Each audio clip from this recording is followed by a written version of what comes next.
여성 범죄자 40만 명 시대. 범죄를 저지른 그녀들의 심리가 궁금하다. 사건 속 심리를 추리하는 6명의 마스터. 빨간 핸드백 속에 숨겨진 위험한 그녀의 비밀을 파헤친다. 위험한 그녀의 비밀, 빨간 핸드백 3번째 시간이 돌아왔습니다. 저희가 지난번 두 번째 시간을 갖고 나서 단체 회식을 했는데 엄청난 일들이 있었습니다. 근데 그날 회식 때도 느꼈는데 취해서 집에 들어갈 때 저는 여자이기 때문에 좀 위협감도 느끼고 약간 이런 마음이 좀 있거든요. 이런 거 좀 못 느껴보셨나요? 박정원 씨는 보통 귀가 시간이 몇 시 정도? 요즘은 되게 일찍 집에 들어가서 이제 쉬는데요. 야근을 정말 밥 먹듯이 하는 직장에서 이제 오래 일했다 보니까 아마 10년 동안 저보다 많이 택시를 탄 또래 여성이 있을까 싶을 정도로. 그래요? 택시도 좀 무서워. 네. 근데 저희는 이제 항상 콜 모범 택시를 타고 들어갈 수 있게 이제 회사에서 지원을 해줘서. 그건 뭐. 그래서 위험에 빠지는 엄청나네요. 없었던 것 같아요. 근데 사실 집 앞까지 좀 가기가 좀 애매할 때도 있어서 내리고 나서 좀 몇 미터라도 걸을 때 그 몇 미터가 또 불안하게 느껴질 때도 많았어요. 저는 실제로 많이 쫓아왔어요. 네? 그런 사람들이. 네? 많이 쫓아왔다고 집에 갈 때? 한 4번 정도. 4번 정도. 아니요. 그러니까. 말을 못하겠어. 장난꾸러기. 왜 쫓아오는지 물어봐야지. 마음에 들어서 사귀자고. 사귀자고? 택시에서 내려서 그게 아니고요. 정말 그런 위험한 사람들이 어머. 택시에서 내려서 이제 올라갈 때 그 뒷모습을 보고 모르겠는데 쫓아오는 거예요. 왜 웃으세요? 근데 우리 때는 이런 추억이 왜 진짜 있었어요. 이게 추억이 아니에요. 범죄자가 쫓아왔다니까. 범죄자가요? 왜 내 말을 안 믿는 거예요? 그래서 제가 이렇게 막 가다 보면 느낀단 말이에요, 여자들이. 그렇지. 뒤에서 막, 왜냐면 아주 어두운 골목을 으슥한 데로 와요. 그럴 때 이제 제가 많이 여러 가지의 방법으로 물리쳤죠. 어떻게? 이렇게 딱 뒤에서 이렇게 잡아서 이렇게 확 제끼더라고요. 근데 제가 왜?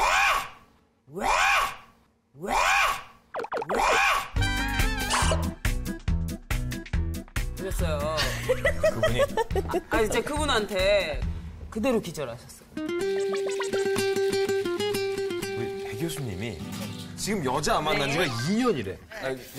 죄송한데 황석정, 그러니까 우리 공감 마스터는 이런 스타일은 전혀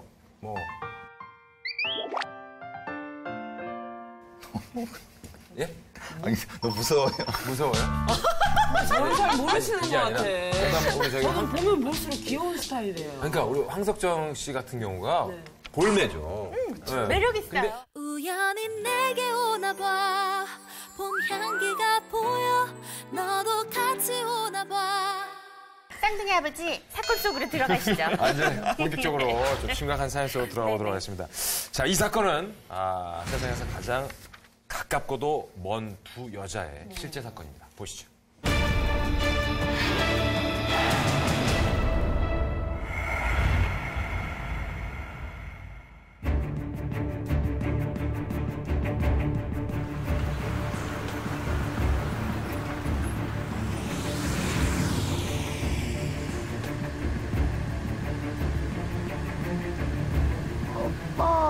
엄마가 깨워도 안 일어나.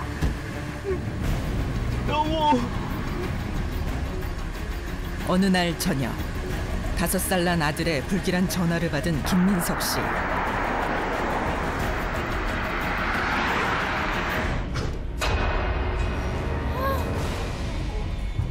집으로 급히 달려온 그의 눈앞엔 믿을 수 없는 광경이 펼쳐져 있었다. 싸늘하게 식은 채 숨을 거둔 아내. 아내는 출산을 한 달 앞둔 만삭의 몸이었다.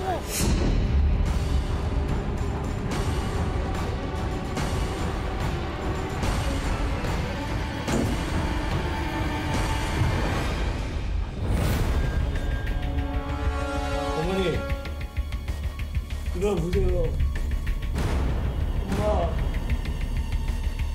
엄마 일어나보세요. 예!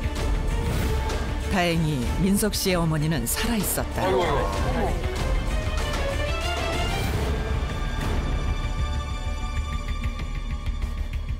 그때 쓰러진 어머니 곁에서 발견된 한 장의 유서.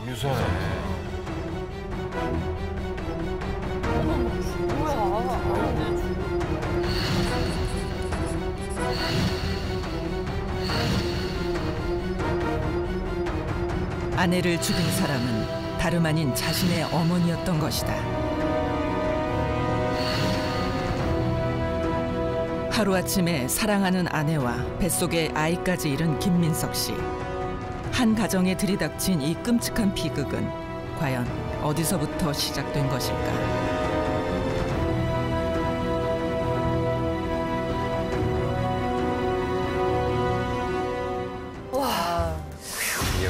정말 이런 말 쓰면 안 되겠지만 화면 끝날 때 드는 멘트는 야 미치겠다라는 말밖에 안 되겠네. 근데 지금 사실 딱 저 입장에 계시잖아요. 남편인 거잖아요, 이희재 씨는. 그리고 아들이고. 왜 나한테 아니 왜냐면 지금 딱 나온 건 시어머니와 며느리고 유서에 딱 나온 건 너를 죽이고 죽겠다. 라는 유서가 있고. 이 사건은 2013년 3월 18일 날 실제 대구에서 발생한 사건입니다. 말하자면 이제 어린 아들이 9시 반에 아빠한테 전화를 한 거죠. 엄마가 일어나지 않는다라고 하니까 이제 아빠가 VTR 보신 것처럼 이제 가서 확인해 보니까 이제 아내는 죽어 있었고 어머니는 이제 뭐 보신 것처럼 이제 있다가 이제 살아난 거죠. 아까 보니까 쓰는 필기도구도 아이 색연필이더라고요. 아이의 스케치북에 있는 거. 너무 끔찍했어요. 그 유서에서 조금 마음에 걸리는 게 이제 나 혼자 죽으려고 했는데라고 써 있었잖아요. 그러니까 어머니가 어떤 심리적인 갈등이나 아니면 스트레스 상황에 놓여 있어서 자살 충동이 있었을 가능성을 또 배제할 수 없을 것 같은데 이게 이제 쉽게 말하면 동반 자살인 거잖아요. 그쵸? 나 혼자 죽는 게 아니라 너를 죽이고 죽겠다고 하면은 어떤 분노 같은 건 분명히 느껴지는 것 같아요. 며느리에 대해서. 네, 죽이고 싶다라는. 지금 같은 경우는 보셔서 아시겠지만은 좀 스케치북 같은 데에 감정적인 것만 이렇게 쓰는 부분이 있지 않습니까? 너무 짧게 썼어요. 그러니까 말하자면 그래서 이제 뭐 우발적인 범행일 수도 있다는 얘기도 하는 거고 만약에 미리 내가 죽을 생각을 했다고 하면은 다른 별도의 유서를 이렇게 좀 봉투에 넣어서 이렇게 내가 누구한테 보낸다 이렇게까지도 했을 건데 그냥 그거만 있는 거니까 요거는 거기 부분에 우발적이다. 그런 부분이 있을 수 있다. 그리고 살짝 술병도 좀 보였던 것 같아요.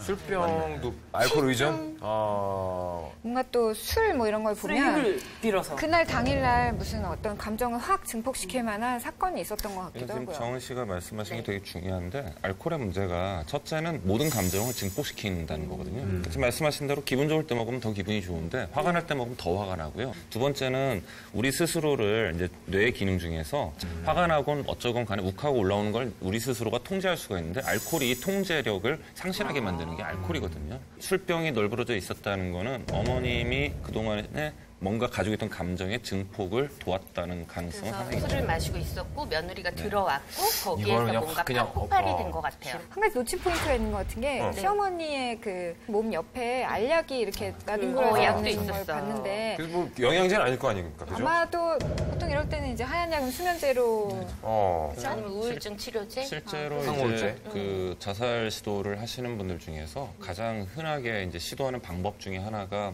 우리가 이제 약물 중독, 그러니까 자기가 먹던 약을 몰아먹는 뭐 이런 것들인데 그 중에 가장 대표적인 게 수면제죠. 과다 처방이 되면은 그 중복 처방을 못 하게 하는 시스템이 돼 있는데 보통 이렇게 약을 드시는 경우에는 어디서 많이 처방을 받았다기보다는 그동안에 약을 모아왔을 가능성이 하루 상당히 하나씩 모아도 지금 그 전 단서들은 좀 우발적일 거라는 생각을 저희가 했는데 또 이 약을 모아왔으면 그 약으로 어떤 사건을 벌이려고 한 계획성이 또 보이는 거고 지금 여기서 얘기할 수 있는 거는 어떤 살인 계획은 아니고요. 자살에 대한 충동이나 자살 계획은 있었을 가능성이 본인에 대해서? 예. 참 이게 부부 갈등이 결국은 이제 살인까지 저지른 그런 건 아닌가 싶긴 한데 어떻게 만삭이었잖아요. 자기 손자가 뱃속에 있는데 뱃속의 아이가 다른 남자예요? 남자의 아이라는 것을 어머니가 알아서 알아낸 거예요? 내 손주가 아니다라는 판단 때문에 최악의 경우 그럴 수 막힌 있죠. 또. 그렇죠. 근데 그렇다고 해서 누군가를 죽일 수는 없는 거잖아요. 아니면 뭐 헤어지면 헤어지는 거지. 그 영화 올가미에서처럼 엄마지만 아들을 연인이라고 생각한 게 너무 크신 엄마 아니었을까? 내 아들을 뺏어갔어. 아들을 뺏긴 것 같은 내 남자친구를. 대부분 엄마들은 그래요. 아니면은 그 어머님은 괜찮은 분이셨는데 며느리라는 분이 굉장히 괴팍하거나 너무 심했어. 아주 이상한 성격의 소유자였을 수도 있죠. 아주 뭐. 제가 느끼는 건데 며느리나 시어머니나 아주 괴팍하지 않아도 아주 정상적이어도 힘든 건 고부간의 갈등이에요. 너무 본인 얘기. 아니. 아니 제 얘기 아니에요. 누가 내 얘기래? 움직이지 마.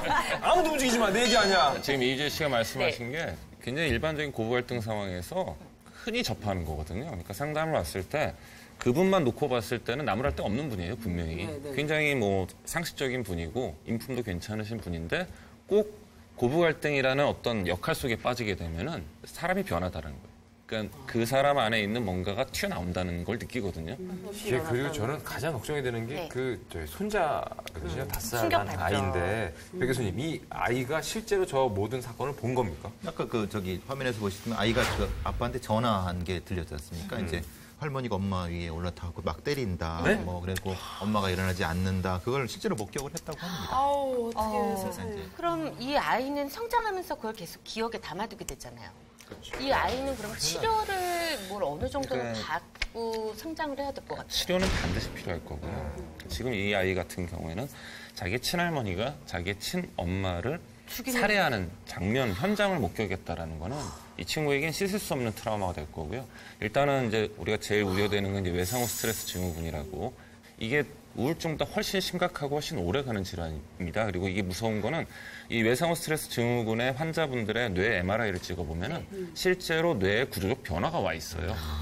그 정도로 굉장히 심한 영향을 미치는 거고, 이 아이 같은 경우에 이제 5살밖에 안 됐다는 게 또 하나의 문제인데, 정서적인 어떤 발달이 지금 한창 돼야 되는 시기에 이런 무서운 일을 겪게 되면은 일단은 타인에 대한 신뢰를 갖지 못할 가능성이 굉장히 크죠. 핵심적으로 말씀하신 것처럼 이제 기본적으로 타인을 신뢰하지 못하기 때문에 도덕적 기준이 혼란이 되기 때문에 많이 말씀하신 뭐 소시오패스 관련된 부분들도 있을 수 있고, 나를 보호해줄 사람이 없어져 버리는 거죠, 그런 체계가. 그러니까 내가 먼저 움켜서 내가 살아남아야 되겠다고 하는 왜곡된 인지 구조가 있을 수 있다. 육인의 마스터가 추리한 사건의 내용. 스케치북에 급하게 써내려간 유서와 빈병으로 보아 우발적인 범행일 것이다. 다량의 수면제를 모아온 것으로 보아 시어머니는 자살을 준비해왔던 것으로 보인다. 혹시 며느리가 임신한 아이가 다른 남자의 아이인 것은 아닐까? 아들에 대한 집착과 며느리에 대한 질투로 범행을 저지른 것일 수도 있다. 며느리의 성격 때문에 갈등을 빚은 끝에 범행을 저지른 것은 아닐까? 자, 백 교수님. 네, 백 교수님. 첫 번째 단서는 뭡니까? 보통 어떤 사건이면 방아쇠 요인이라고 하는 게 있거든요. 갑자기 이제 상황에서 갑자기 툭 행동을 유발하게 하는 그 단서. 의미가 있는 어떤 물건들이겠죠. 방아쇠를 담긴. 그렇죠. 그럼 저희가 첫 번째 단서를 좀 만나보도록 하겠습니다. 현영 씨. 첫 번째 방아쇠 역할을 한 그 물건이 어떤 건지 제가 가서 확인을 해볼게요. 너무 놀라요.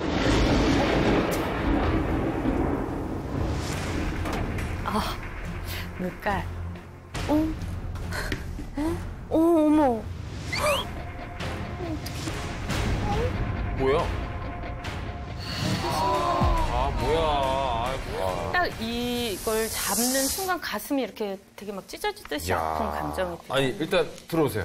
첫 단서는 일단 우리 애기 신발이었는데, 애기 신발이라고 나 하기엔 이거 너무 속상하다. 어떡하지? 야, 이쁘다. 만삭이었다는 것도 아까 전 VCR 볼 때 좀 가슴이 너무 아팠는데 막상 이렇게 왜 근데 신생아용 신발을 보니까 진짜 너무 찡한 왜 애기 신발이 단서지? 이게 지금 뱃속에 갖고 있던 둘째 아이랑 관련 있는 게 아닐까요? 진짜 그런가 봐요. 왜냐하면 이미 첫째 아이는 많이 큰 상태였잖아요. 5살이라고 아까 했습니다. 시어머니는 이 두 번째 아이가 생기는 것 자체, 그러니까 이 싫어하시는 둘째 아이도 자체도 싫어했나? 방아쇠가 된 포인트라고 하셨으니까 이 두 번째 아이 때문에 어떤 스트레스라던가 우울증이 더 커졌다는 의미가 아닐까요? 신발이라는 게 이게 신으면 걷게 되고 뛰게 되고 어디를 막 이렇게 계속 움직이고 싶어 하는 이런 느낌이 들잖아요. 이게 아이라고 친다면 빙고. 아이가 막 움직이면 피곤해지죠. 정신없고. 그래서 엄마들이 하는 말이 뱃속에 있을 때가 가장 편했다. 정말 육아 스트레스일 수도 있는데 그럼 우리 이렇게 좀 추론된 내용들이 있을까 확인을 한번 해보죠 이제. 그럴까요? 네. 자, 첫 번째 단서가 왜 이 아이의 신발인지 자 VCR을 확인하시죠.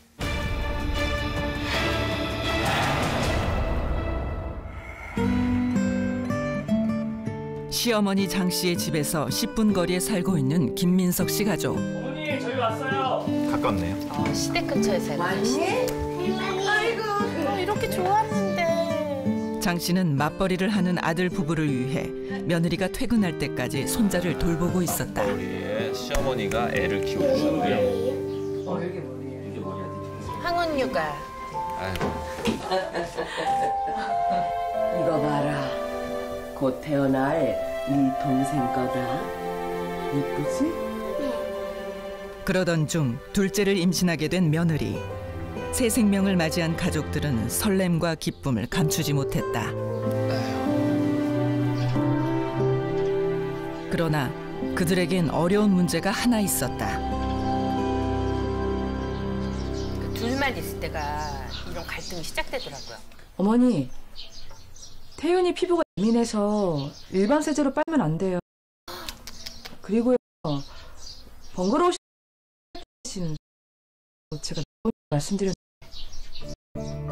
서로 다른 방식으로 며느리와 갈등을 겪었던 장 씨. 며느리가 둘째를 임신한 이후 두 사람의 갈등은 더 잦아졌다.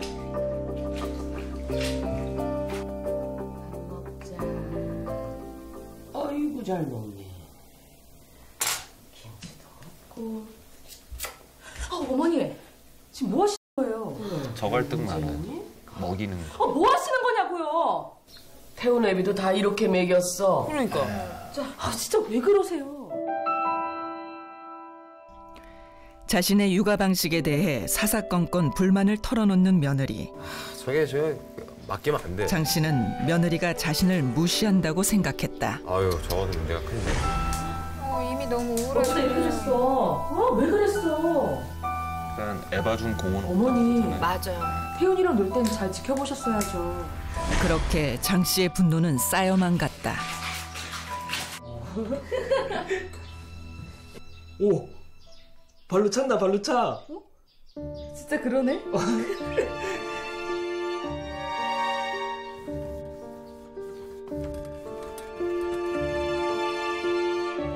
애기야, 엄마 고생시키지 말고 조심히 있다 나와요. 네. 잠깐만.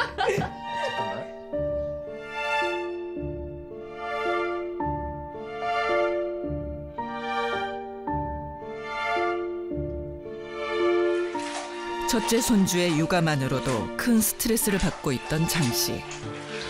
둘째 또한 자신이 돌봐야 한다는 생각에 장 씨의 압박감은 커져만 갔다. 태윤이 엄마 왔다.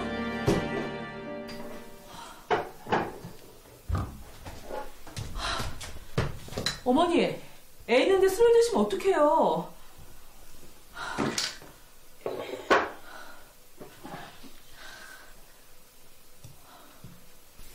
저도 힘들어요.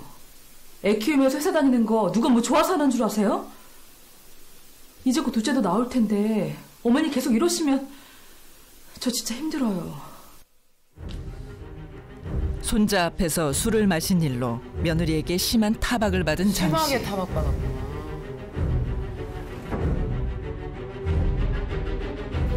이제 곧 둘째도 나올 텐데 혜연이랑 놀 땐 잘 지켜보셨어야죠. 진짜 왜 그러세요? 극도의 스트레스를 참지 못한 그녀는 둘째 손주가 생기면 더욱 힘들어질 거라는 생각에 며느리를 살해할 결심을 했다. 제 포인트 나왔는데 둘째가 생기면 또 둘째도 본인이 봐야 된다는 스트레스가. 속이 양 그렇게 맡긴 나오네. 게 좀 잘못인 것 같은데.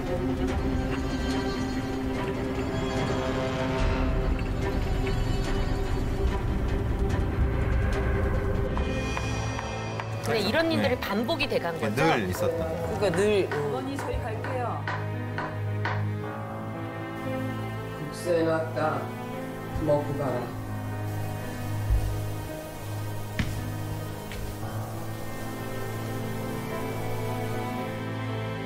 며느리를 위해 만든 국수. 그 국수에는 수면제 2알이 들어있었다. 아무 의심 없이 수면제가 든 국수를 먹는 며느리.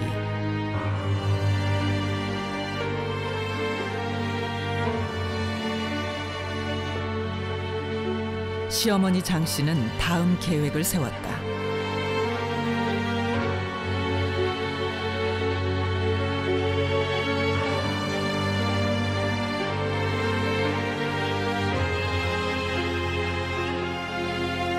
굉장히 슬픈 사건이구나.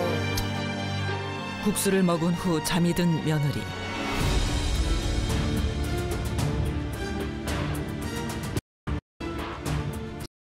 먹을 사람은 아무도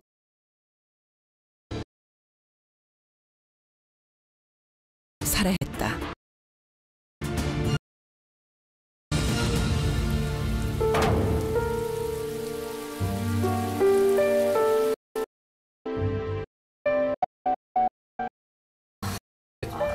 너무 슬픈 사건이라서. 어머니 시 느껴지는 거. 그 육아 굴레 안에 딱 갇혀 있는 거잖아요.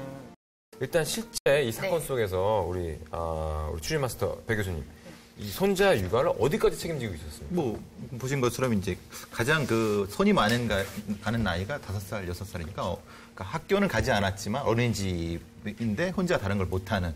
어린이집은 안 보냈어요? 보냈는데 이제 중간에 뛰지 않습니까? 3시에 와야 되는데. 그렇죠. 일찍 끝나니까. 3시부터 한 8시, 9시까지. 그죠. 며느리가 퇴근 시간까지를 매일 봐줘야 됐기 때문에 사실 그게 또 가까이 사니까, 예, 그러니까 1km도 안 되게 사니까, 그러니까 얼마나 그게 사실은 스트레스가 많이 됐을 거라는 거는 미뤄 짐작할 수가 있겠죠. 그런 면에서. 제가 VCR 봤을 때 톤 자체는 과장됐을지 모르겠지만 저기 나오는 컨텐츠들은 굉장히 일반적인 얘기들이거든요. 그렇죠, 네. 아이 양육에 있어서 며느리와 시어머니 혹은 딸과 친정어머니 사이에서 맨날 부딪히는 게 사실은 저런 얘기들이거든요. 그렇죠. 그러니까 며느리는 할 얘기들, 주로 갈등의 소재가 되는 것들을 적절하게 얘기를 하는 반면에 시어머니의 태도가 대꾸를 안 하고 그냥 계속 삭히기만 하는데 저 어머니의 성향일 거예요. 아마 시어머니의 성향. 제가 저 시어머님 입장이라면 그 아들의 엄마로서 그만한 대접을 받고 보상을 받고 싶어하는 그런 존경을 받고 싶어하는 그런 마음이 있을 텐데 오히려 무시를 당하고 무슨 도우미 아줌마만도 못한 취급을 당하고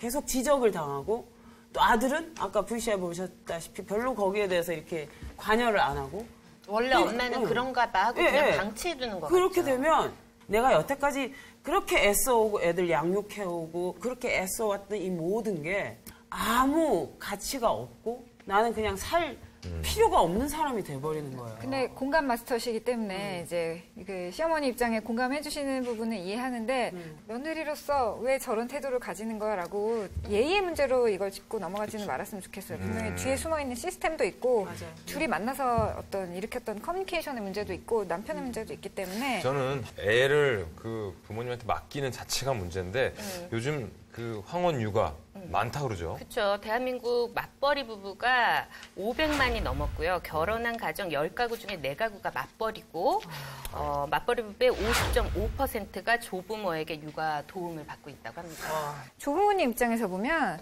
이제 좀 애들 다 키우고 내 인생을 살게 됐는데 갑자기 깐난쟁이가 또 들어오면 미치지. 이건 자기 인생이 그냥 증발해버리는 거나 아무리 같잖아요. 그러니까 예전에는 이렇게 부모님 모시고 산다고 그런 분들이 많았는데 지금은 오히려 부모님들이 싫어하신다고 저희 해요. 엄마도 손주 봐야 되니까. 너 애 낳으면 절대 우리 집에 맡길 생각하지 말라고. 저는 지금 아직 뭐 그럴 상황도 아닌데도 애진작에 선포를 하셨어요. 사회적으로 맞벌이를 하는 게 당연시 되고 있고 맞벌이를 안 하고는 먹고 살기가 힘들어지는 세상인데 태어난 자녀를 위해서 사회적으로 받아줄 수 있는 시스템은 전혀 안 돼 있거든요. 경제적으로 여력이 되면 도움을 쓰지만 대부분은 이제 친정어머니나 시어머니한테 의존하게 되는 경우가 많은데 가장 문제가 되는 게 그런 분업이 됐을 때 서로의 가치관이나 사고방식이 다르다는 게 문제거든요. 아까도 이제 극대화돼서 나온 표현 중에 하나가 이제 애기 먹이는 거. 어떻게 보면 그런 것들을 아주 당연하게 키웠는데 요즘 또 젊은 어머니들은 그걸 또 절대 싫어하고. 예전에 막 이렇게 씹어 먹이셨어요. 씹어서. 이유식 안 만들고 엄마가 씹어서 넣어줘. 아까 저기 시어머니가 하셨던 것처럼 김치 매울까 봐서 일부러 쪽팔아서 아니면 애기들 못 씹는다고 씹어서 주신 분들도 계시고 근데 요즘 젊은 여성들이 볼 때 난리 나죠. 도저히 이해가 안 되는. 난리 납니다. 그다음에 이제 뭐 빨래 같은 것도 마찬가지고요. 뭐 불만이 있어도 말을 하긴 해야 되는데 그때마다 매번 스트레스가 사실은 될 수밖에 없죠. 가족이기 때문에 더 힘들죠. 실제로 그 유서 내용이 좀 더 있었다면서요? 자기 아이 보는 데서 텔레비전을 보지 마라. 그리고 설거지를 못하니까 그냥 둬라. 이런 부분들이 아주 구체적으로 적시되어 있다는 것 자체가 결국은 며느리에 대한 특정한 분노가 나타나는 거죠. 근데 이게 며느리가 아니고 딸이어도 이게 아이를 키우다 보면 이런 갈등들이 생겨요. 딸이랑 엄마랑 맨날 싸우잖아요. 육아 때문에. 그러니까 저도 느껴요. 이 텔레비전, 이걸 저희 엄마도 아침 드라마 보시고, 일일 드라마 보시고, 어머니도 드라마 광팬인데, 다은이를 엄마가 봐주시니까 앉혀놓고 옆에서 이거 드라마를 다 본 거예요. 그래서 어느 날 다은이한테, 다은아, 너 이러면 안 돼. 그랬더니 다은이가 저한테 두 무릎을 꿇고 잘못했습니다. 다은이 아니 어머 너 두 무릎을 애가 갑자기 저한테 잘 키웠네. 아니 그게 잘 키웠어. 그러니까 근데 오빠가 저한테 무릎을 꿇은 적도 없고 제가 오빠한테 무릎을 꿇은 적도 없고 걔 주변에 어른들이 아무도 무릎을 꿇은 사람이 없는데 갑자기 다은이가 저한테 잘못했습니다. 잘못했어요. 무릎 꿇고 막 이렇게 하는 거예요. 그래서 어머 얘가 왜 너 그거 어디서 봤어? 누가 그랬니? 그래서 따져봤더니 엄마가 아침 드라마를 보니까 아침 드라마에서 누가 무릎을 꿇고 계속 잘못했습니다. 이걸 한 게 얘가 보고서 그게 남아있어서 그렇게 행동을 하는 거예요. 그렇다고 어머니 아침 드라마. 그래서 엄마한테 다은이 있을 땐 아침 드라마 보지 말고 다은이 놀이학교 가고 나면 엄마 그때 보시라고 그랬지. 이 며느리하고 똑같은 응, 얘기였어요. 그때 그러면 엄마가 너네 키울 때도 다 TV로 틀어놓고 켰는데 다 이렇게 잘 컸는데 이런 것도 봐야지. 애가 다 보면서 배우는 거지. 이런 거 안 보고 어떻게 사람이 그럼 무릎 꿇고 사죄하는 게 얼마나 좋은 건데. 안 돼. 이게 요즘 사죄 안에서 문제되는 게 얼마나 많은데. 아니 근데 이게 우리끼리 있을 때 그냥 웃을 일이지만 얘가 밖에 공원에 놀러 나가는데 다은아 뛰지 마. 딱 무릎 꿇고 잘못했습니다. 이러니까 주변에 있는 사람들이 애를 얼마나 잡길래. 근데 내가 보기엔 애기가 거기 드라마에 막 감정이 엄청나게 크게 나오잖아요. 큰 감정으로 나오니까 거의 깜짝 놀란 것 같아. 아침 드라마는 거짓 막장이기 때문에 격한 것밖에 없어요. 그거에 놀란 것 같아. 그건 나는 걱정이 되는 거지. 아니, 그러니까 근데 이런 사고방식. 사실 예전에는 아이 하나를 키울 때 이제 뭐 대가족이었고 또 지역사회에서도 같이 키워주는 그런 느낌이 있었잖아요. 이웃집 놀러 가서도 또 놀 수 있고 또 할머니들도 계시고 했는데 지금은 어쨌든 한 가족이 되게 편화되면서 오로지 기댈 수 있는 사람이 뭐 보모 아니면 엄마 아니면 시어머니 뭐 이렇게 되니까 이런 문제는 사실 뭐 며느리의 성격 문제보다도 구조적으로 일어날 수밖에 없던 위험에 서로 비교하게 되고 유행도 있잖아. 이거는 육아 방법. 영원히 풀 수 없어요. 영원히. 뭐예요? 예전에 그 육아 방법과 현재 육아 방법에 대한 그 트러블은. 이게 왜냐면요, 우리나라가 한 60년 사이에 어마어마하게 압축 고도 성장을 하다 보니까 지금 60대, 70대 어머님들이 살아온 시절하고 지금 20대, 30대 며느리들이 살아온 이 시대가 너무 달라요. 너무 다르죠. 너무 다르기 때문에 이 갈등은 안 없어져요.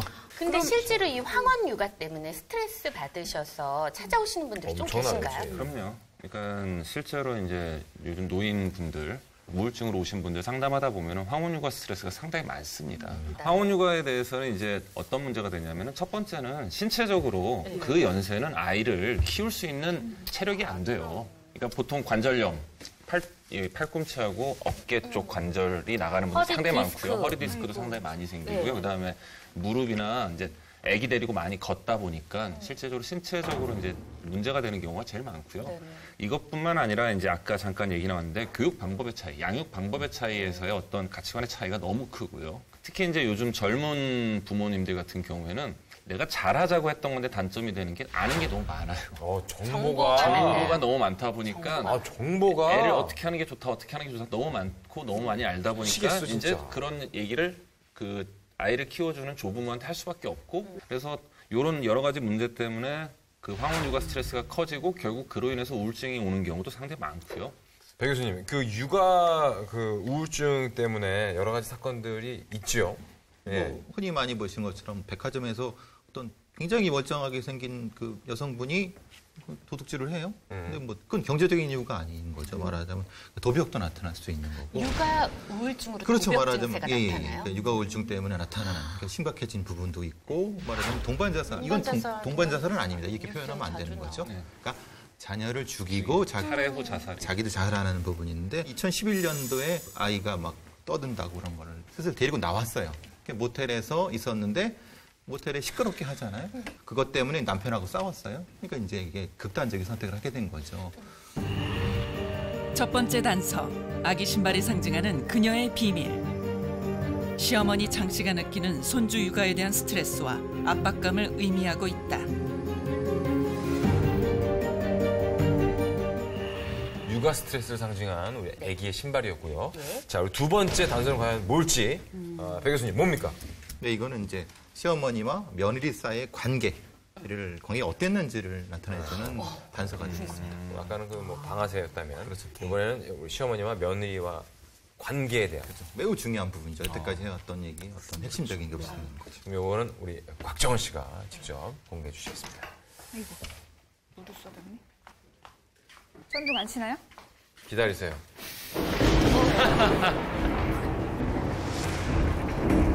뭐가 많은데? 많아요? 부피가 좀 부피가 커요? 뭐지? 관계 뭐였을까?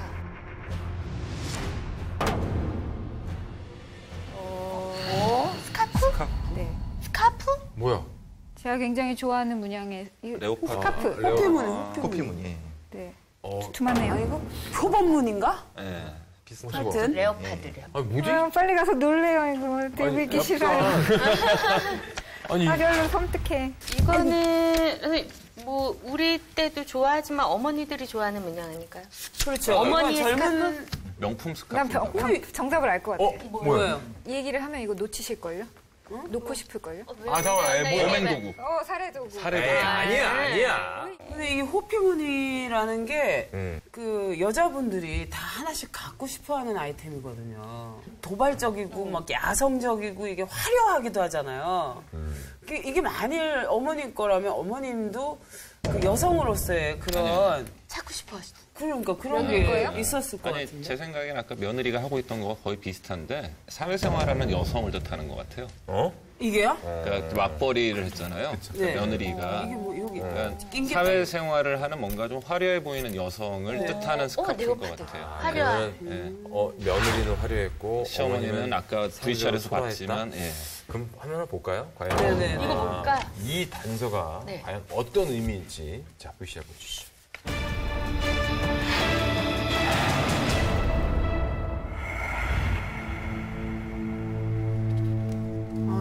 찾고 싶어 하셨어. 어머니 건가 봐요.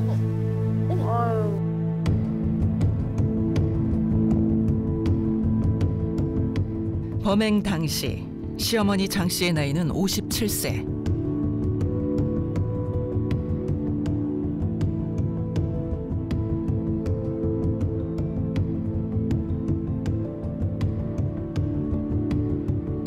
화려해지고 싶으셨나요? 남편과 별거하고 오랜 시간 혼자 살아왔던 장 씨는 손자를 돌보는 하루 3-4시간 외에는 대부분의 시간을 홀로 집에만 있었다. 젊잖아요, 57세. 그러니까 너무 젊어요.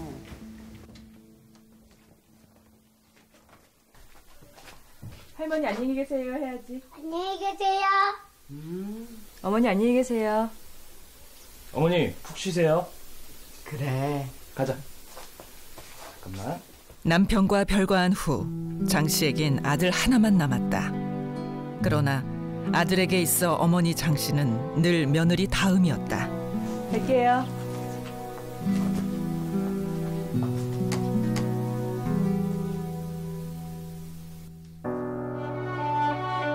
아들 내외가 가고 나면 장 씨는 홀로 남았다.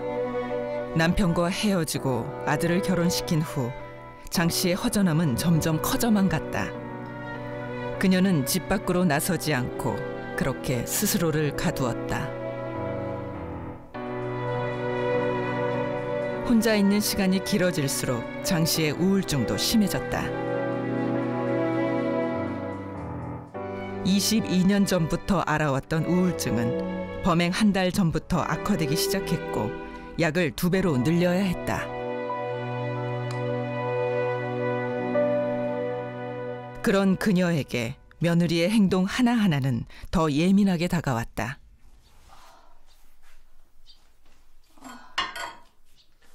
여보. 일로 와봐. 힘들면 좀 쉬라니까.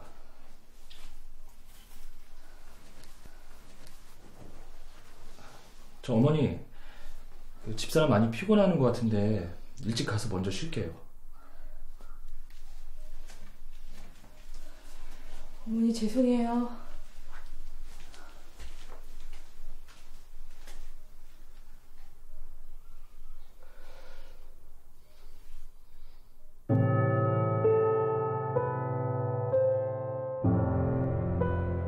시어머니 장 씨가 며느리를 살해할 때 사용한 것은 자신이 아끼던 호피무늬 스카프였다.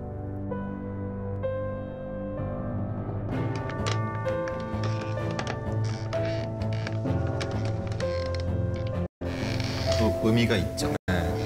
상징 정말 상징적이죠.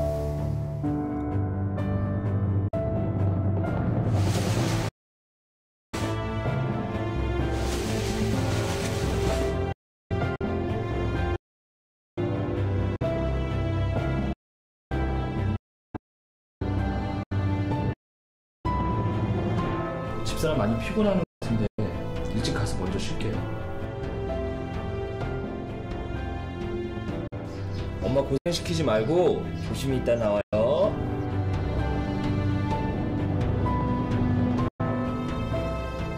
장 씨는 자신의 호피무늬 스카프로 잠든 며느리의 목을 졸라 살해했다.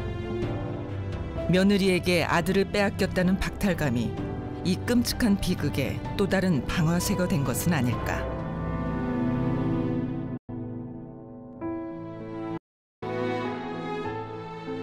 장 씨 역시 사랑받으며 살고 싶은 한 명의 여자.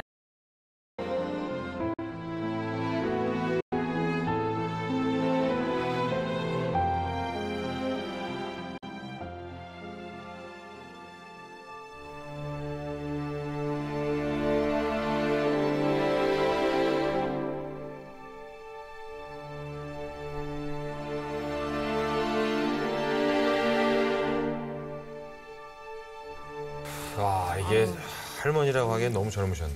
57세면 여자죠. 여자였어요. 그러니까 저 시어머님께서도 제가 보기에는 본인이 늙었다, 할머니다 이런 생각만 품고 있었던 게 아닌 것 같아요. 여자인 게 속에 있었던 그대로 거죠. 있는 거죠. 왜냐하면 그렇죠. 저런 집에서 저렇게만 역할을 하면서 뱅뱅 돌면서 있었지만 사실 그만큼 눌려진 그 의식 속에는 그러니까 며느리를 계속 보고 있잖아요. 사회생활하고 예, 아주 세련되게 입고 이쁘장한 그 며느리를 보고 있을 때 이분의 심정은 사실 그 억눌려 왔던 게 폭발을 하는 것 같아요. 내가 저렇게 될 수 있었는데 그럼. 나도 쟤랑 다르지 않는데 나는 왜? 라는 이 심정이 한꺼번에 폭발을 하는 것 같아요. 지금 이 스카프를 이렇게 두르고 막 이렇게 춤추듯이 막 도는 장면을 보니까 제가 저희 엄마도 생각이 나고 저 순간만큼은 자신도 이제 그런 자기 며느리처럼 젊고 화려한 그 순간을 상상하면서 막 그 꿈을 꾸셨던 것 같아요. 역시 공감 맛. 그러니까 이 살고 싶었던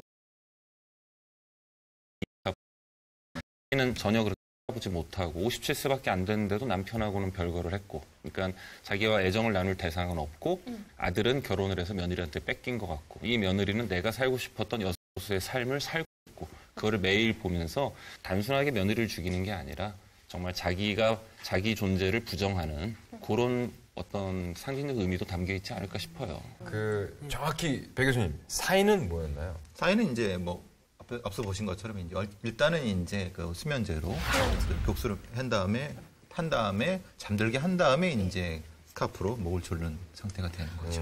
근데 이 살해하는 방법에도 범죄자들의 심리가 담겨 있다고 하는데 목을 졸라서 살해하는 거는 어떤 심리로 봐야 돼요? 가장 그걸 보면은 이제 딱 보는 게 눈이 보이죠. 네? 눈이 보이지 않습니까? 정확히 목을 정확히 되는 거죠. 그러니까 말하자면 그게 분노가 전달되는 거죠. 내가 왜 이런 행동을 했는지에 대한. 저 스카프 보시면 아시겠지만 두텁고 이렇게 주기가 쉽지가 않지 않습니까? 쉽게 말하면 저는 제가 보기엔 상당히 의미가 있는 좀 시간이 걸렸을 겁니다. 죽는 시간. 그렇다. 그거는 뭐냐면 오히려 이렇게 좀 자기의 분노를 알아줬으면 좋겠다. 그 죽어가는 사람이. 그 시어머니께서 우울증을 심하게 앓고 있었는데 이 우울증이 이 범행의 원인이 될 수도 있는 건가요?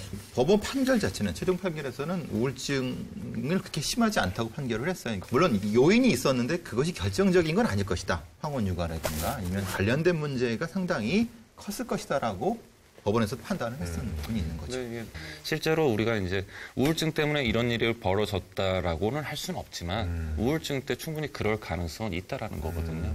그러니까 지금 황혼유가 스트레스 아니면은 사실은 이분이 57세면은 폐경이 된 지도 한 5, 6년, 6, 7년밖에 안 됐을 가능성이 크고요. 갱년기 우울증도 있을 수 있고 이분이 처해 있는 상황 자체를 보면은 전형적인 빈둥지 증후군을 알았을 수도 있거든요. 남편은 없고 아들은 저기 며느리한테 뺏겼고 내 인생 뭔가 나는 어떻게 살아왔나 이 집에 나밖에 없네라는 느끼는 게 이제 빈둥지 증후군인데 그런 빈둥지 증후군이 오는 게 부부간의 관계가 우리나라에서는 부부 중심이 아니기 때문에 그렇거든요. 이게 부부간의 관계는 가족 관계 내에서 부부 중심의 가족 관계가 돼야 이게 정상적인 거고 그래야 자식들이 떠나더라도 이게 유지가 되고 어느 한쪽이 힘들어지지 않는데 우리나라는 자녀 중심이다 보니까 자녀가 떠나는 순간 집안에 큰 구멍이 생기는 거거든요. 그리고 자녀를 계속 이렇게 독립을 시켜서 이렇게 강하게 독립된 개체로 키우게 하면서 본인 스스로도 이제 또 다시 독립된 개체로서 성숙해 나가는 그거를 계속 연습을 해야 되는 거예요. 아니 권 씨가 잘하고 있더라고 지금. 저는 이제 독립한 지 10년째 됐기 때문에 잘했다. 네, 28살부터 이미 독립을 경험해봐서 그때는 그렇게 서운해하지 않으시더니 어쩌면 저희 엄마 아빠도 이제 빈둥지 증후군을 이제서야 느끼시는지 모르겠는데 요즘은 이제 제가 한 1년에 6번 보거든요. 그랬더니 왜 자주 연락 안 하냐고 그래서 자꾸 이제 카톡 가르쳐 드렸더니 카톡을 매일 보내시고 매일 잘 지내냐고 물어보시고 하더라고요. 이 빈둥지 증후군은 배 교수님은 약간 느끼시지 않나요? 혼자 계시니까? 그냥 빈집 증후군. 둥지가 없어. 빈지를 안 드셨잖아요. 뭐라고요? 빈집 증후군. 아, 너무 귀엽게 빈집 이러지 마세요. 갑자기. 아, 녹화하다 가끔 되게 귀여운 행동한다 이렇게 혼자. 뭐 이렇게 하고 이러고 빈집 이렇게 해요. 제가 중간 며느리로 살면서 또 남편도 보고 저희 친정 어머니도 같이 지내면서 느낀 건 정말 속 없다는 소리 들어도 입 가벼운 사람이 되면은 되게 이 가정이 건강하게 갈 수 있는 것 같아요. 어떻게 하냐면 이렇게 셋이 시어머니, 며느리, 남편이 있잖아요. 그럼 남편이 되게 속 없는 사람이 되는 거예요. 아까 전처럼 시어머니가 막 걸레질하고 있는데 그러면 와이프한테 아유 이건 너무하지 않니? 이 앞에서 터놓고 얘기를 하는 거예요. 어머니 저렇게 걸레질하게 하는 건 이거 잘못된 거 아니니? 그게 된다고? 에이, 말도 안 돼. 얘는 진짜 아무것도 모르네. 얘는 시어머니 안 계셔서 그래. 아무것도 몰라. 얘는 제로야. 뭔지 알겠지? 그게 뭔지 절대로 안 돼. 이거는 이거는 절대. 작가는 진짜 망갔지. 이건 절대 안 된다. 큰일 난다. 너네들 가능해. 진짜 소망받는다. 절대 안 된다. 아니 가능해. 많이 쓰는 그렇죠. 되게 내가 아무나 쓸 수 없어. 절대 안 돼. 절대. 이거 염지력이 있어요. 아니야. 이건 절대 안 된다. 겉달려. 절대 안 된다. 도와주기로 했잖아요. 그리고 만삭이었잖아요. 근데 그런 입방정을 떨어서 도대체 이득될 게 뭐냐는 거죠. 아니 입방정이 아니고 이렇게 상처가 깊어져서 고름이 많이 차면 이런 일이 생기니까 혜영 씨 거기서 까졌을 때 그냥 아들이 야 너 우리 엄마 일하는데 뭐해 안 도와주고라고 얘기를 하면은 어머니가 좋아하실 것 같죠? 어머니가 야 너 왜 그래 만삭인데 그냥 내비둬라. 절대 아유 엄마 내비두긴 뭘 내비둬야 얘 예의가 없네. 절대 안 돼. 그래서 이런 문제에서 가장 중요한 건 뭐냐면요. 어머니들이 고부 갈등이 싫으면 자기 아들을 잘 키워야 돼요. 어떻게? 독립되게. 그리고 아들은 결혼하는 순간 나와는 이제는 가족에서 분리가 되는 거다라고 명확하게 생각을 하셔야 돼요. 근데 지금 이 상황에서 어떻게 해결할 것인가. 근데 저는 지금 혜영 씨 하는 얘기에 무척 반대인 게 이거는 다 반대야. 이거는 다 반대야. 저는 지금 혜영 씨만 찬성하고 있어요. 뭐냐면요. 이거는 다 반대야. 난 할 수 있어. 이게 아무리 누나 결혼 안 해봐서 그런다. 잠깐만. 이해 가죠 언니 나 이해 가죠. 이해 가죠. 잠깐만. 어머니에게 일방적으로 집안일을 전가하는 것도 잘못됐지만 만삭인 아내에게 네가 걸레질을 하는 남편도 잘한 건 아니지. 없잖아. 그러니까 이럴 땐 네가 어머니 옆에 앉으세요 하고 물이라도 드세요라고 아니요. 얘기를 해야지. 너 너무 눈치 없다 이렇게 얘기를 그게 하라는 아니라 거지. 자기가 걸레질하면서 그치. 어머니를 자기가 아들로서 자기가 도와줄 해야죠. 수는 있는 거잖아요. 이걸 마치 여자들이 다 집안일을 해야 그러면 된다는 정말 것처럼 잘 키운 자식이고. 그렇게 잘 여자의 책임으로 얘기하면 아니 그러니까 지금 이 상황에서 이 남자가 어떻게 했어야 되느냐. 자기가 걸레 뺏어서 자기가 하고 어머니 안 쓰시는 게 자기가 제일 정답이죠. 근데 지금 자라온 상황을 보면 남편하고 별거였고 어머님의 상태로 보면 분명히 그 남편과 결과 남편과 이 어머님의 사이를 보면서 그 아들이 자랐을 거란 말이에요. 아마도 걸레 한번 쥐어보지 않은 채로 그럼 근데 자라날 안 돼. 큰 그게 거죠. 쉬운 그러니까 일이 아니고 키웠어야 되는데. 이렇게 키워진 아들은 아니 그게 남편이 아우, 되게 정말, 속없이 행동해서 정말, 며느리랑 아우, 시어머니랑 정말 아무것도 모르는 사람들 앞에서 아니, 정말 답답하다 진짜. 정말 아유 정말 책으로만 다들 배운 사람들 앞에서 정말 해보세요. 답답하다 아니, 진짜. 배 교수님 뭐라고? 제 아우 얘기 나 좀 진짜 들어보세요. 답답해서 진짜. 아니, 배 아 교수님. 끓은 담배를 피우고 싶네. 제 얘기 좀 배 교수님 제 아유 정말 답답하다 진짜. 남편이 아무것도 모르면서. 속없이 행동해서 며느리랑 시어머니랑 손을 잡게 만들어야 되는데도 뭐 저런 놈이 다 있지? 둘 다. 그렇게 안 된다니까. 그냥 안 그게 책에서만 나온 거고 제일 좋은 거는 힘든 상황이면 빨리 다 같이 손을 잡고 제 말이 맞죠? 이게 진짜 와 이게 자꾸 눈물이 그 정도로 그러세요. 나 너무 마음이 뭐가 아픈 거야. 맛있어. 어머니가 자 너무 어쨌든 힘드셨어. 너무 오랜 골이라서 두 번째 단서는 아들을 빼앗긴 것 같은 시어머니의 공허한 심리가 담겨져 있는 스카프였습니다. 두 번째 단서, 호피무늬 스카프에 담긴 그녀의 비밀. 며느리에게 아들을 빼앗겼다고 생각한 시어머니의 공허한 심리가 담겨 있다.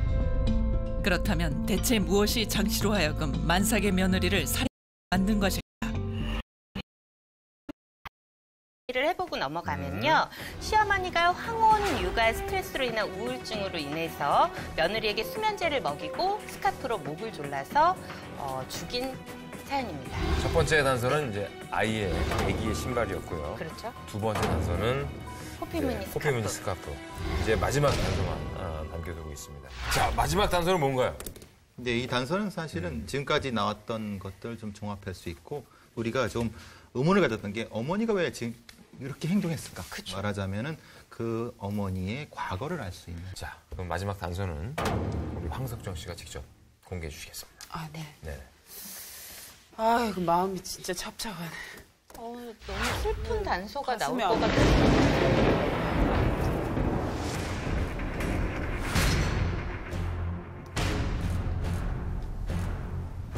되게 가슴 아픈 단서일 것 같아.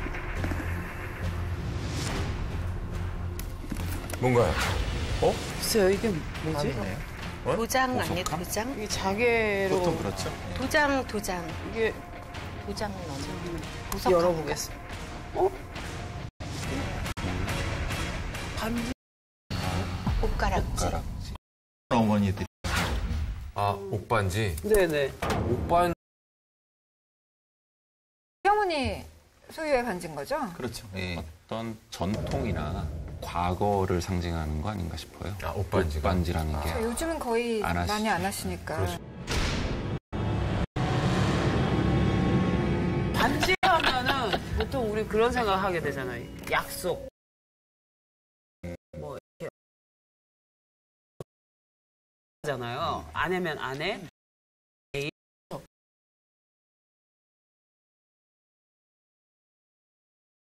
그게 의미도 있죠, 반지가. 그렇죠. 원래 티모. 나도 한번 껴봤으면 좋겠다. 한번 껴보세요. 껴보세요. 어떤 아니, 느낌이? 아니. 공간 마스터니까 이 옷반지는 느낌이 제가 지금 기억하는 모습이 있고 단아하게 머리를 하시던 반지. 잘 어울리는. 일을 좀 안 해가지고 저 어머니를 좀 어머니 손 느껴봐 같아요. 주세요. 근데 이렇게 보시면 느낌이 더. 있어요? 아니요, 이 염색하다가 이거. 왜? 저는 왜 셀프 염색하셨대요, 셀프. 드라마 끝나고. 아 염색 물든 거예요? 근데 이 옥이라는 게 그러니까 영원한 걸 뜻하잖아요. 영원? 우리나라에선 가장 귀한 보석이 옥이었거든요. 뭘까? 이게 그 위에 시어머니한테 받은 진짜? 그런 거 아니야? 그런 이런 취향의 맞아, 옷반지는 그런 것 같아요. 대대로 대대로 시어머니가 밀려오는 자기의 거. 받은 그러면 이거를 시어머니는 며느리에게 이 옷반지를 넘겨야 됐겠죠? 근데 며느리는 이걸 안 받는 받을 거지. 사람이 아닌 거잖아요. 낄 사람도 여기서 아니지. 멈춰버렸네. 여기서 멈췄고 보였고 네, 대충 그게 그림 뭐 나온다. 그런가 보다. 비슷하네. 봅시다. 보시죠.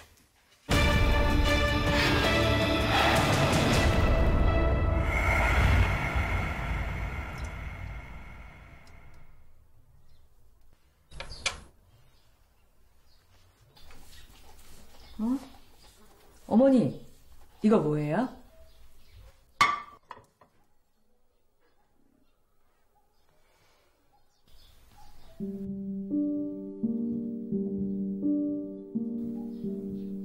시어머니 장 씨도 한때는 며느리였다. 종갓집 8남매 가운데 맞이인 남편을 만나 종손 며느리로 살았던 장 씨.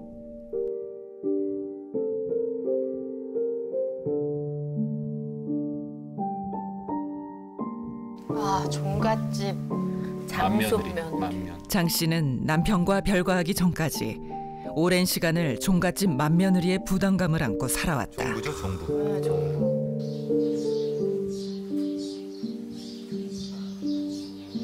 아, 진짜 힘든 자리에 삶을 사셨네요.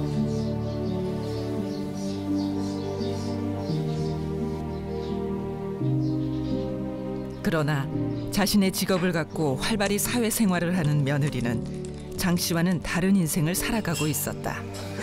항상 허리 한번 못 펴고 사셨을 거예요.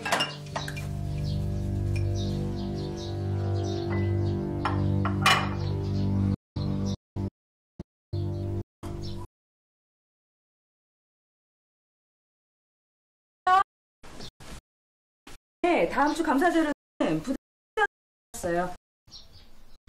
혹시 몰라서 지난 분기 자료도 메일로 보내놨으니까 참고하시면 돼요. 네네. 자, 가자.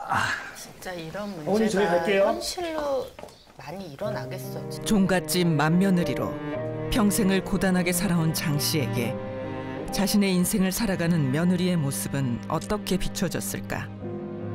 그녀가 며느리를 죽인 이면에는 같은 여자로서 다른 삶을 살고 있던 며느리에 대한 깊은 질투심이 깔려 있는 것은 아닐까? 많은 굉장히 이해가 되네요, 진짜. 마지막 단서까지 보고 나니까 좀 짠한 느낌이. 뒷모습이 너무 슬프세요. 옷반지 끼고. 반지 끼고 웃던 모습 하고. 8남매 맏며느리. 그렇죠. 그 다 키웠을 거 아닙니까? 왜 자꾸 눈물이 그리세요? 나 너무 마음이 아픈 것 공감했어. 같아요. 왜 자꾸 눈물이 그리세요? 나 너무 마음이 아픈 것 공감했어. 같아요. 이게 어쨌든 끔찍한 사건이지만 굉장히 네. 마음 아픈 건 사실입니다. 그렇죠? 네. 여러 가지로. 맞아요. 세 번째 심리적 네. 단서인 옷반지가 그녀의 종부로서의 삶을 정말 대변해주고 실제 있기도 그 하고요. 밝힌 내용은 어떻습니까? 이 그 어머니의 삶이. 보신 것처럼 네네. 팔남에 맞이해 오게 된 종부로고 보통 이제 우리 전통적인 형태의 종손한테는 사회적인 일은 안 시킵니다. 왜냐하면 이제 가다가 뭐 어떻게 될 수도 있고 사고를 당할 수도 있으니까 그냥 그 종통을 잇는 것만 시킵니다. 자기도 사회적 성취를 하고 싶어요. 근데 그걸 못하게 막아요. 종부는 다른 벗어날 수 있는 어떤 탈출구가 없는 거죠. 그냥 그 집안 안에서. 그렇죠. 그러니까 이제 계속 키우고 근데 아시다시피 제사가 좀 많습니까? 아마 한 달에 한 20일 이상은 제사를 했을 겁니다. 실제로 저 사건을 그녀도 예, 마찬가지입니다. 너무 많은 스트레스. 상처를 받고 너무 많이 성장하지 못한 한 여자. 저도 보면서 느낀 게 그 시보던 그 모습이 예쁜 속 있고 그 모습에서 여자라는 삶은 성장하지 못하고 스탑된 것 같아요. 거기서 끝난 거죠. 그냥 종부의 삶. 시어머님은 아마 종갓집 맏며느리로 결혼 온 이후부터 본인의 이름은 아마 잊어버리셨을 거예요. 자기 이름으로 불려본 적이 없는. 이 종손의 어떤 종부로서 살아가는 분들을 보면은요. 결혼하면서부터 계속 세뇌 교육을 받다시피 되기 때문에 자기가 하는 일에 대해서 내가 이 집안을 지키고 버티고 이어나간다는 요 가치관을 가지고 살아가는데 그게 유일한 이제 이게 인생에 유일하게 이분을 버티게 해주는 건데 이게 다 무너져 버렸단 말이에요. 지금 아마 이 종갓집이라는 것도 이제는 명색만 남아있을 뿐이고 남편하고는 더더군다나 지금 별거를 하고 있고 종갓집의 종손인데 어떻게 별거를. 왜냐하면 그게 자기는 이미 임무를 완수한 거예요. 아들을 낳기 때문에. 남편은? 그렇죠. 그러니까 종손의 임무를 완수했기 때문에 자기 이제 삶을 살겠다고 뛰쳐나간 거죠. 그러니까 이제 흔히 말하는 좀 그렇지만 젊은 아내를 가지고 다른 삶을 살고 있는 거죠. 그 재산까지. 이 사건은 일단 나왔습니다.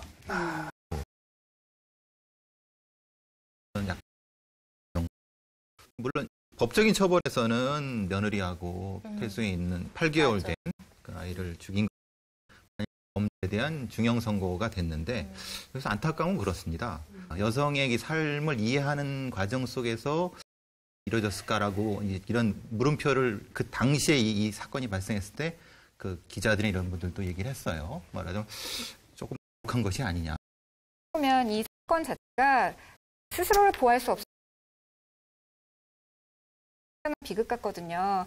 한 분은 너무나 극심한 가부장제 사회에서 스스로를 보호할 수 없었고 또 한 분은 오로지 가족의 힘에 의해서 자신의 아이를 양육할 수밖에 없는 그런 선택을 할 수밖에 없는 두 여성이었던 것 같아서 둘 중에 하나만이라도 좀 시스템의 보호를 좀 받을 수 있었다면 이런 사건까지는 발생하지 않았을 것 같아요. 이 사건은 그냥 사회적 시스템에 의한 살인인 것 같아요. 세 번째 단서, 옥반지가 상징하는 그녀의 비밀. 종갓집 8남매의 맏며느리로 살아왔던 장 씨의 힘겨웠던 과거를 의미하고 있다. 마지막 그 단서는 이제 종부로서 힘겨웠던 우리 시어머니 인생을 나타내는 단서였습니다. 옥반지. 네. 사실은 이게 비극적이지만은 뭐 좀 아이러니한 건 그런 겁니다. 이 어머니가 교도소에서 생활을 잘 하시죠. 왜 그렇겠습니까? 교도소에서 생활을 잘하시는 그런 시스템에서는 잘 지내실 그렇죠. 거예요. 왜냐하면 이제 기존에 갇혔던 어떤 자기의 삶이라는 것이 이제 자기 삶이 아니었죠. 자기가 없었지 않습니까? 근데 그거를 이제 기존의 시스템에 그걸 뺏었는데 여기는 자아밖에 없어요. 그러니까 자기와 자기로 사회생활을 하는 거예요. 그러니까 이게 비극적인데 사실은 우리한테 굉장히 많은 시사점을 주는. 자신도 한 사람의 뭐 꼭 여성, 남성, 뭐 늙고 젊고를 떠나서 한 사람의 인간으로서 그 존재감 자체를 느끼고 싶은 자존감. 그게 계속 유지되고 싶은 채로, 그러니까 그런 채로 살아가고 싶어 하잖아요. 근데 그것이 어디에도 인정받지 못했다는 생각이 들었기 때문에 도저히 상식적으로는 생각할 수 없는 사건이 발생한 것인데 좀 이런 문제가 생겼을 때 이게 며느리 때문이야 혹은 둘째가 생기면 둘째 때문일 거야 라고 눈에 보이는 것을 생각하는 것이 아니라 내 상태가 이래 내가 좀 힘들어 라고 좀 이야기를 하셨다면 좀 낫지 않았을까 싶어요. 맞벌이하는 아들내외 대신 손주의 육아를 맡아오던 시어머니. 서로 다른 육아 방식으로 인한 갈등은 돌이킬 수 없는 비극을 불러오고 말았다. 종갓집 8남매의 맏며느리로 힘겨운 삶을 살아왔던 시어머니 장 씨.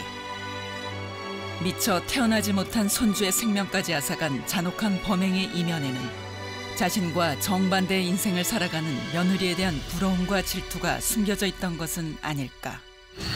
아, 오늘만큼 3회째인데 이렇게 벌써 뜨거워질 줄이야. 다음 주 빨간 핸드백도 많이 기대해 주시기 바라겠습니다. 고맙습니다.